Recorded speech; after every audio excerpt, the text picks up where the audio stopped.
So the question also is, would you rather be poor in a rich country or poor in a poor country? If you're poor, is it your problem? This is your daily catch-up.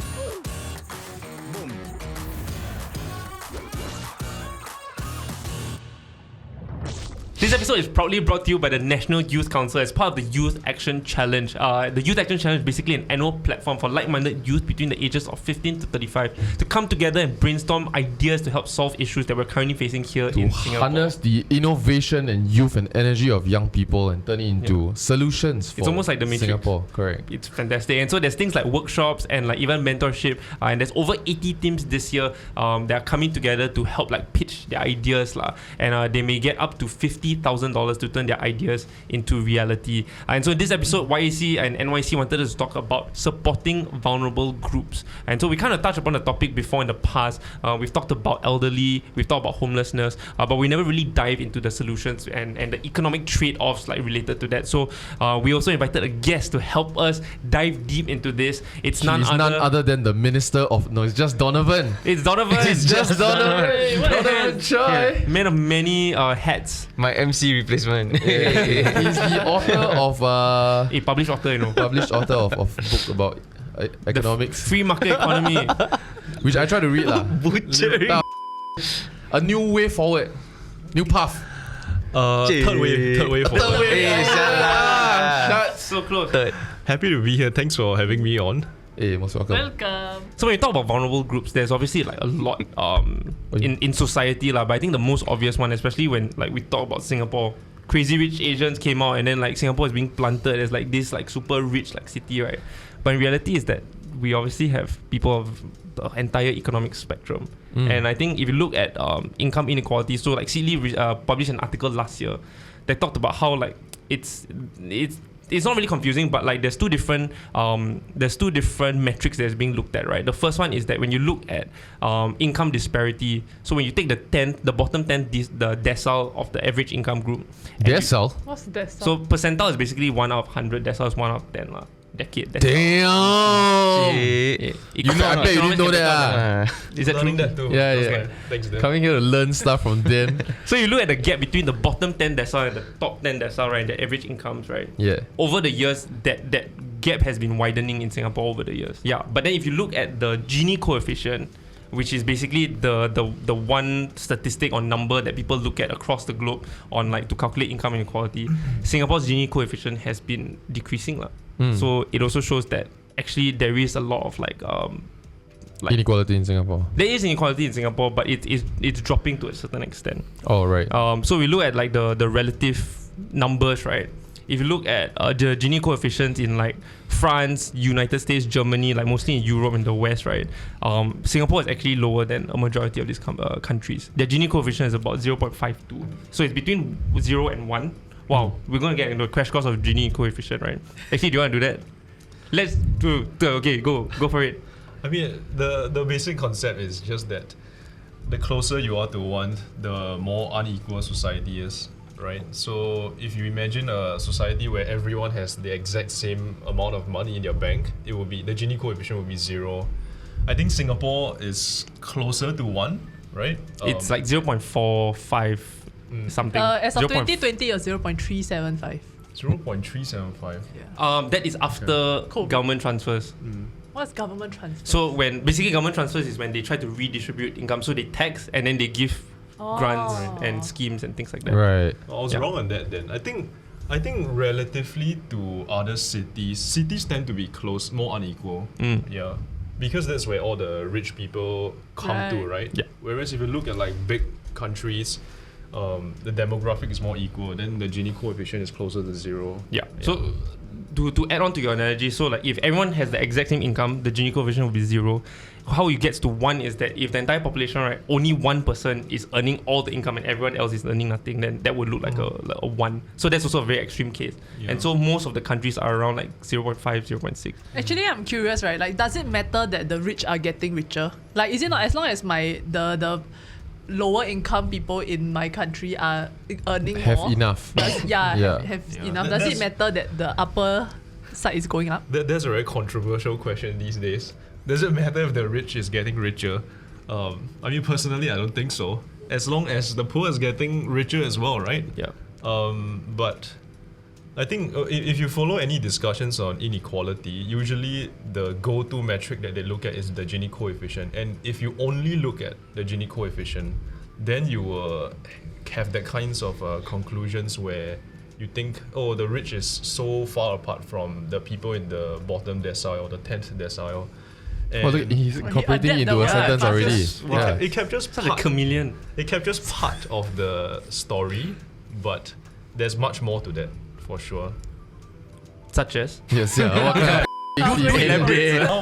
Like for instance, the Gini coefficient is a quantitative measure, so it only looks at the money in our bank accounts, but it doesn't look at our improvements in quality of life. Thinking as an economist, Wait, now you're an the economist. conclusion- Who are you? if I put an economist hat on, right? If you look at that 30 years change, right? Obviously, people are getting richer, right? Right. I no longer have to go to the library to find, I don't know, cooking recipes or find how to fix certain things in my home. I can just go onto Google. I'm doing more with less. But the Gini coefficient does not capture that, right? A lot of these measures don't capture that because they only look at. So is there a better unit of measurement then? Something that's often overlooked. Yeah, there are many, but unfortunately they tend to be sort of like they tend to be Polar opposites. less in the conversation on inequality, Mm. right?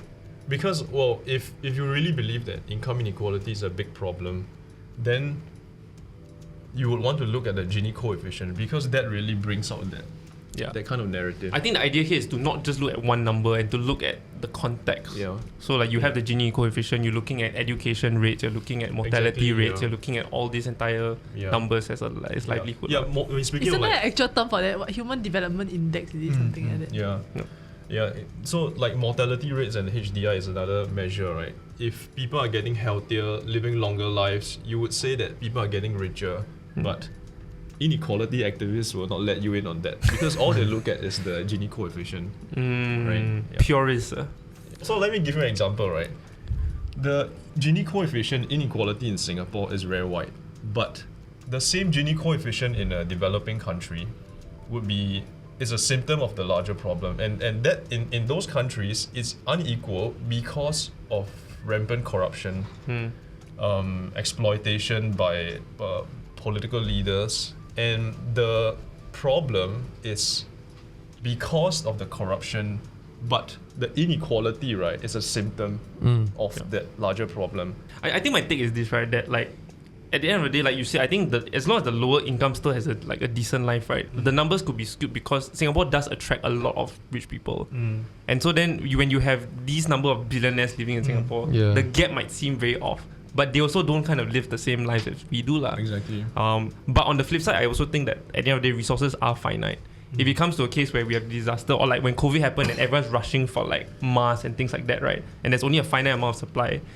If the rich are getting richer, even if the poor is getting richer, there's only a finite number of masks that everyone can buy, for example. And so if the rich buys everything, then the poor people do. Like when you talk about bargaining power, then that really kind of shows its true colors, lah. But then, like, what is considered like a decent living in Singapore? For example, like, so I just googled like what's the poverty line in Singapore, right? It seems to be any 4-person household that makes less than 1,250 per month. The entire household. Yeah, the entire house, Oh. 4-person household. Okay. But there's no official defined poverty line in Singapore lah. But that's the widely regarded one. Right. So like, but then when I think of that, right? So if I divide that by 4, Yeah. It's like 300 it's per like person, 300 lah. per person, which is not enough for 1 month. I mean, personally lah. So Yeah. then how do we? As in, that feels like a So you very. have to give 20% to your mom. I just want to say, side note, right? Ananas just opened up in Sengkang, so you can get $2.50 chicken rice in Sengkang now. Oh, they increased by 50 cent. Yeah. Good on them, good on them. About time lah. Okay. About time. Yeah, but it's $300 cannot. So, right? so the question also is, would you rather be poor in a rich country or poor in a poor country? Poor in a poor country, you feel better. You feel better about life. You don't feel that poor because we all struggle together. No. Poor in a rich country, you feel like shit, but then you know there's social mobility to a certain extent. Like you can be, there's an upper class to join. And there's better social support also. Yeah. Which brings me to, are you willing to pay more taxes so that the government can support the lower income people in Singapore? Yeah. So a lot of questions without answers here. it's income distribution, like attitudes towards income redistribution, right? Because like if we look at the West, so we talk about the Gini coefficient again, right? Before taxes, Singapore is lower relatively to all these other Western countries.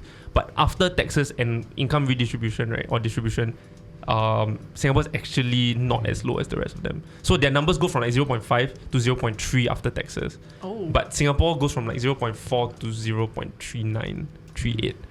Yeah. Wait, Singapore's system is like, Low tax.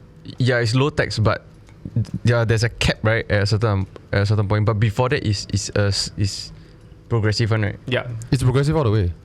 Most countries are progressive progressive. Huh?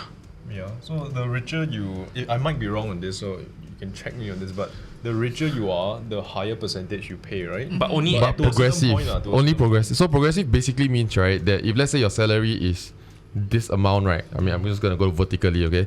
If it's this amount, your first base amount, right, you pay a percentage in taxes. it's the lowest. If you make this amount, this percentage of this amount is still the same, but here the percentage increase. Okay, Yeah. okay. so So- it's not a fixed percentage So, on yeah. everything. Right. So there won't be a situation whereby, for example, if let's say the next tax bracket is $1 million, right? Then I want to stop earning at $999,999. yeah, Exactly. yeah. It won't reach that part lah. Yeah. You Okay. will still make $1 million. You have to pay taxes, but your net income is still higher. No, but with that said, right, if the next level is 1 million, right, and you earn 1,000,001, right, only that $1 is being taxed. That Yeah, yeah, next yeah, amount, yeah. So because we are raising GST next year, right? I mean, sorry, we are increasing GST this year, right? So I'm wondering, like, because the poorer people, like just now we mentioned, they have less bargaining power. So does GST not instead hurt them rather than help them? So I think that enough schemes, or like Minister Heng Swee Keat, Finance Minister, did mention that there will be enough like grants and schemes to help alleviate the tax burden. That it will almost feel as though they're not paying for GST for the next 10 years. Oh wow! For those who Like qualify rebates, for it, like, yeah, in rebates. Which is very interesting because, like, I think Singapore has a multi level system, right? That it's I find quite elegant to a certain extent, right? That argument always comes up that GST is a tax on the poor because you are still taxing them on top of their daily necessities, right?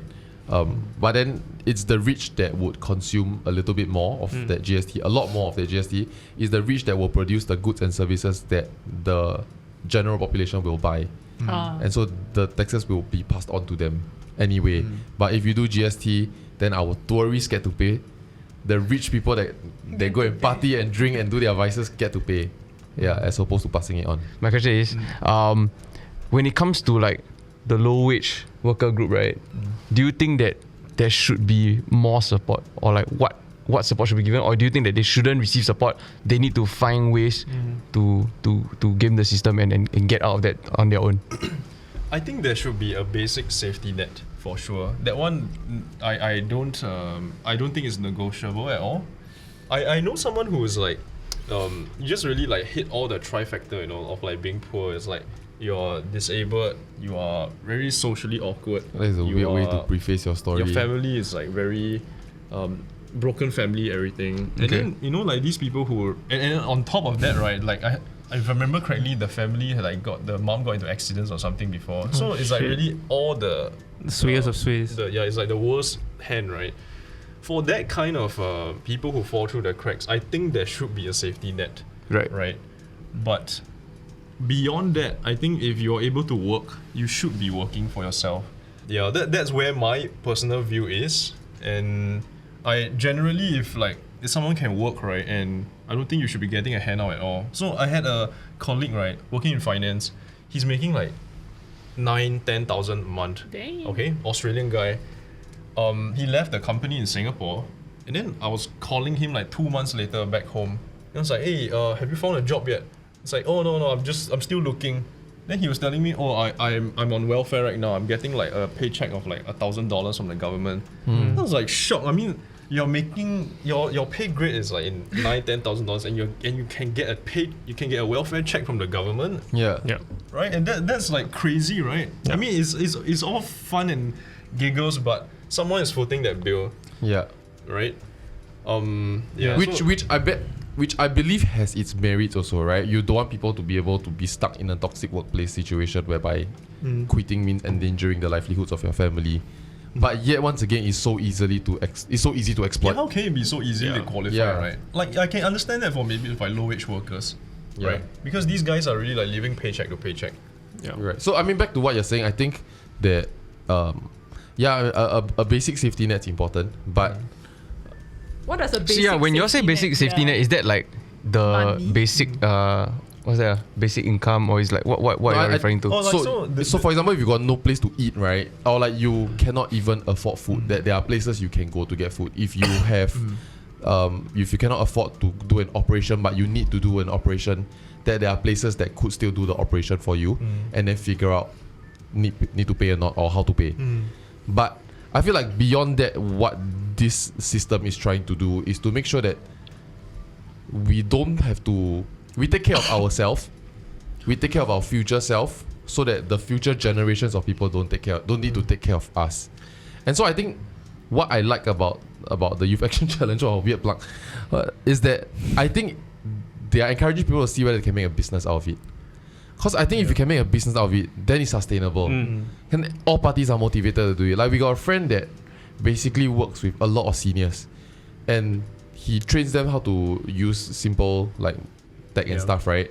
To the point whereby it can be as simple as come in and be our talents when for example we need seniors for our shoots, or we can send them a video they transcribe for us. Yeah, which is like he is happy to make money, seniors happy to make money. I'm happy to pay off market price, to be very honest, because we are not getting professional transcribers. yeah. And this is sustainable. Yeah.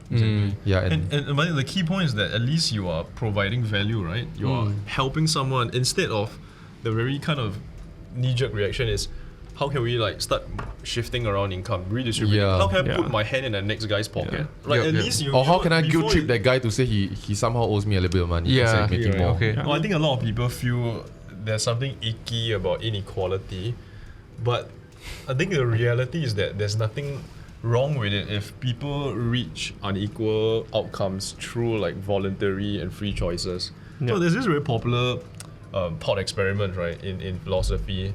Ooh, Basically, damn. Look right, at you, philosopher. it's an interesting Okay, he one. put his philosopher hat. Yeah, so- I'm wearing my philosopher hat now.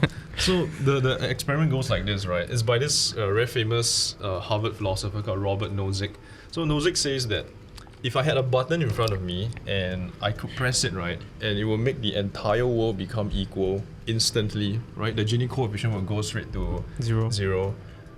The moment I press it, just a few minutes after that, right, you will see unequal outcomes emerging again. Because people would be, so the example that he gives is, people will be willing to pay just $1 more to watch Michael Jordan play basketball. And if 1 million people will pay $1 more, Michael Jordan is going to be right at the top, right? He's going to be that much more richer than other people. Yep. So even if you had that button, right, and you could press it, the unequal outcomes will emerge again voluntarily because people pursue different choices in life. You know, and the best example maybe I could give is, if you choose to work in finance, you're probably going to make a lot more than someone who works in, I don't know, social welfare, right? Or other less financially rewarding industries. You'll be surprised how much social workers make. I have a bunch of social I was workers. surprised how much Yeah. social workers make. I mean, I guess on average, that most of them probably don't make as much as finance bros, right? Yeah. But Or cease. yeah, people make different choices and they reach different outcomes. And if you are chasing that inequality angle, right, you're always going to have to interfere with people's lives, tax them, redistribute income, to try and bring about the equal state of affairs, which will never be reached. Yeah. Right. So some people would say that, it's not so important that everyone gets equalized. It's more important if the people at the bottom, the 10th decile, are they going up into the 9th, the 8th, the 7th decile? Do we have income mobility? Do we have income? Are households getting richer over time? I'm not sure about that, to be honest. It's still a bit hard to tell also because Singapore is still very young. Usually when you measure like mobility, right, you do it over like Generations, yeah.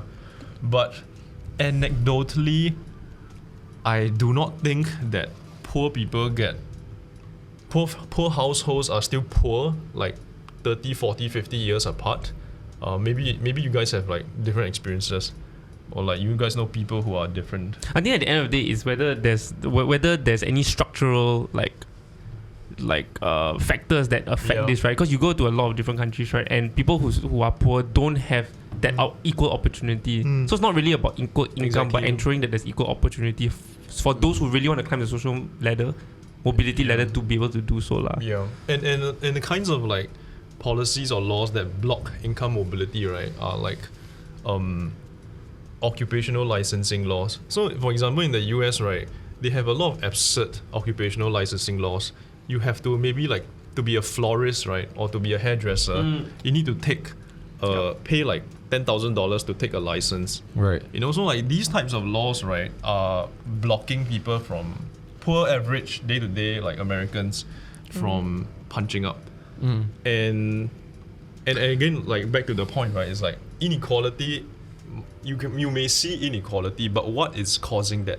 Is it free and voluntary choices, or is it like barriers, structural barriers that are blocking people? Sorry, I was just gonna say. So we talk about structural barriers, but there are also like other barriers. So we look at low-income workers. They tend to, I mean, not always, but they tend to be more physical, manual labor rather than if you're office bound. Yeah, office bound jobs, right? And so when you take into account something like COVID, for example, that had to affect them a lot more than people who can work from home. Right. The first to get hit, yeah. Yeah, the first to get hit. Or if you look at those who are probably freelancers, they don't have that many support, because if you have a full-time job, you most likely might have benefits. You most likely would have all these different things. If you get sick, you know, you can take a day off and you still get a salary. Or actually for the elderly also, in a sense whereby when we were trapped at home, right, we could still use YouTube to learn how to do stuff. True. We could use like the apps to deliver stuff, or you know, we can do most of what we still do online. Right. But for many of the older folks, even booking a class to learn a computer, right, you probably have to book it online. Someone gotta do it for you first. And I imagine that like a lot of the elderly, most of their lives center around like going to elder care facilities or like daycare centers for elderly to meet their friends. And right? it's actually very fun, you know. I've been once. They really having good time. Because of the whole COVID situation also, they probably don't get to do that, so they're like extra isolated as well. And yeah, to bridge it back to like low wage workers also, like I feel that a lot of the low wage elderly workers that I see are those like cleaners at hawker centers. I feel like those are the low wage workers that I interact with more. So then yeah lor, I'm just always wondering like why do they have to do these jobs? And most of them are old, like they're so old. It's like they cannot do anything else probably, right? Yeah. Do you feel like when our generation is old, we'll get there? You know, you look at you go overseas, right? Then you see like their version of the hawker centers, right? Then the people that are hawkers and cooking and cleaning are all young people. They are all students. Or immigrants. Yeah. It reminds me of when I went to... It's flipped here. When I went to... Slightly sidetrack. It reminds me when I went to Australia. I saw a young construction worker. I was so puzzled by it. Yeah. Because usually the construction workers in Singapore, they are not young and they are not locals. So I saw a young white guy as a construction worker. Oh shit, you guys do construction too, okay. Oh my god, you build stuff. It's crazy. I was telling them the other day, because I graduated in Australia, right? My classmates who were graduating with me, we did economics, marketing, finance. They said they want to be construction workers, they want to be plumbers, they want to be like tradies essentially. Yeah. Just mind blowing. No, okay. So like I feel like the ones that we see like doing those jobs, right? It feels like they are the ones who didn't progress with time. They didn't keep up. I think for the most part, because I know other old people also who are like doing fine. Yeah, they're doing great. So then when there was one point that was brought up in the YSC, like their contest, right, which was this term called successful aging. So I'm trying to figure out and understand what is it, and what I got was this kind of chart that shows that there's the how you take care of the biological side of aging, and then how you take care of two other factors, which is the psychological and social aspect. Right. Yeah. And then these three kind of like pillars, right, are what, if you do them right, you will age gracefully and successfully. I think that's the definition. Then I look at myself, I look at my parents, I look at my grandma in particular, right? Like she checked every single one of those boxes, right? And she's like, I think 80 plus already, right? Happy, yeah. She like her life more happening than mine, right? Wow. Yeah. So I feel Actually, like your grandmother got very good vibes. yeah, so I feel like I have a very good example of what it looks like to be healthy and old and happy, you know. Yeah, and I kind of use that as like a model for what I want to be. But then I also look at like, for example, now in our time, how do we achieve that, right? Yeah. So you see one generation ahead of us, one generation before us, the older people who didn't figure out how to use the internet or keep up when that was the development, right? They are probably the ones that are struggling to apply for courses, upgrade themselves, learn, adapt to the environment. For us, it could be us not understanding or trying to grasp the concept of like crypto technology and all this kind of thing, right? And then we just keep falling behind, and then gradually it then the old people are all not in the metaverse. it keeps adding up. Yeah, probably it just keeps adding up. Only got young people or catfish old people. No, then that someone in the old people generation will create businesses where, hey, it's them shook now, say the real world is so quiet, let's just enjoy it. Oh shit! Finally, all the young people are gone.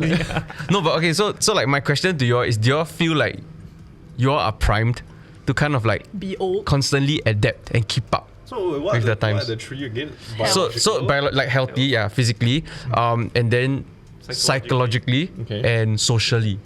Actually, sorry, do Yeah. you think it not just boils down to having a family that you're close with? Say, for example, your grandma, right? Because she's like living with you, for example, you all can teach her all this kind of extra stuff versus all the elderly who are We living by totally don't. themselves. Like this is not what we do one. She own self do one. Whoa. She go play golf with her friends. She play mahjong with her Wow. friends. At 80? She go swimming. She go.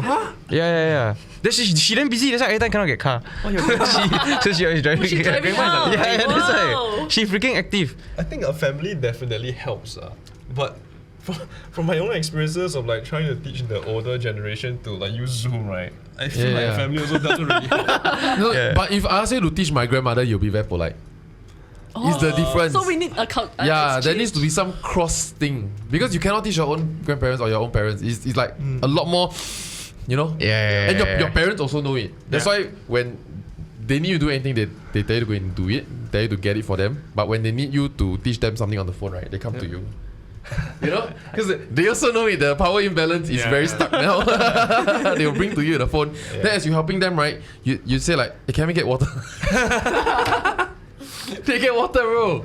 Like, and they know it. Yeah. So I feel like there are people that have identified these problem statements and like create volunteers, right, so that you can go and teach Yeah. other But- people's but grandparents. But so hard plug, right? But actually, looking at the YEC website also, right?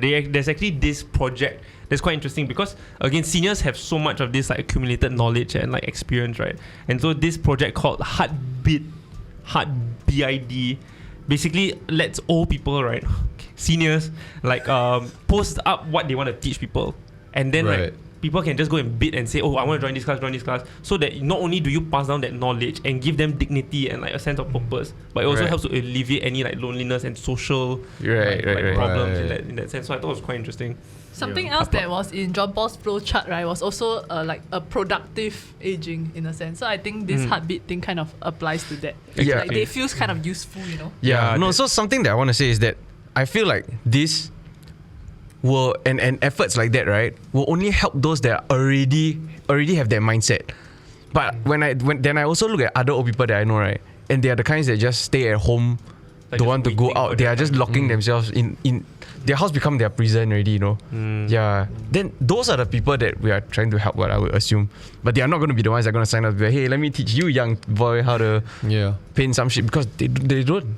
Yeah. Definitely there will be those groups that are just impossible to reach, and which is why again, right, tying back to like the poverty topic, right, a lot of people think that poverty is a issue of just a low account balance, and that's why people have the very like redistributive mindset, just take from the rich, give to the poor.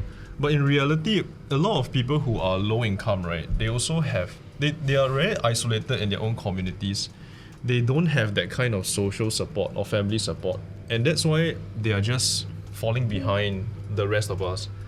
And that's I think these types of like support groups are useful, but at the same time I do share his pessimism, I guess. Like those people who don't want to, I mean, if you don't want to be rich, right, to be riched, there's nothing anyone can do to Yeah. to I mean, to maybe help they're you. happily being Yeah. untouched also. Until there's some big As problem, everyone right? should be. Yeah. Until there's some big problem. So why gotta make everything? It's like a time bomb, like waiting to happen, right? It's like you isolate Yeah. yourself, okay, you're getting by so far until some big health issue or like accident or what, and then suddenly, you know, that's where like you need a lot of money and you don't have it. Yeah, which is inevitable lah. That Yep. these things happen. And yeah, exactly. Shit happens, right?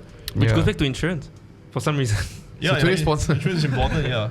No, so actually, like the whole point of the challenge that has been brought up for this, like for the participants, right, is how can we provide better support for these groups, whether they are like these like the low age workers or if they are elderly, and how then do you age successfully or make their lives better or whatever lah. Okay, I was walking around my neighborhood the other day and I saw this like garden area that was all set up, right, near the RC.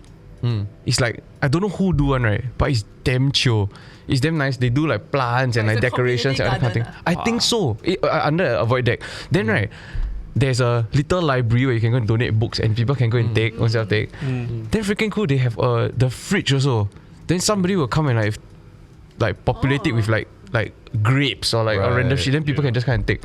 Yeah, like, I saw that around my house. Quite cute, right? Yeah. Like it's a newer thing. I think the first few of them came out in like the lower income areas, housing areas. Now it's like almost like getting more and more common, which I think is very good. But requires some level of social cohesion for that to happen. Exactly, also. yeah. If not, people will just take everything. Exactly. Yeah. So when Yeah. I saw it around my block, right, my first thought was that Why people nobody just go actually- and take Yeah. Like who actually put it? Because everyone Not just the fridge inside got food, right? But why nobody steal the fridge? Yeah. Was my first thought. you live where? What countries? Yeah. I didn't go that far, but I was like, I was thinking, if I put in stuff, am I going to be the only sucker that's doing it? Yeah. And that, I think the fact that I would have that thought, right, is testament to the fact that we don't really have that kind of social cohesion in Singapore. Yeah, but it goes back to like collectivism or individualism, and I think it always depends on your own personal circumstance. Because I think we touched upon this before also, but I was super left-wing when I was young and poor. And then as I started to earn enough and accumulate enough, I'm suddenly very centered or even right-wing in certain policies. And that's just how it goes, because you want to keep what you felt was yours. Hey guys, so the Youth Action Challenge has been going on for several seasons already, and this season the teams are coming together to solve societal issues such as supporting vulnerable groups like we spoke about today. And so how you can support them is actually to go to the website and provide feedback on some of the projects and solutions that they have, and you can even stand to win attractive prizes by doing so, such as an Amazon Kindle or an Apple iPad. So go and check out the link down below. Thank you so much, Donovan, for joining us today. Jonathan. Did I say Donovan? You did. I'm so Jonathan sorry. Chua. Donovan. Thank you so much, Donovan, for joining us Happy to today. be here. All right, and we'll see you in the next one, guys. Bye-bye.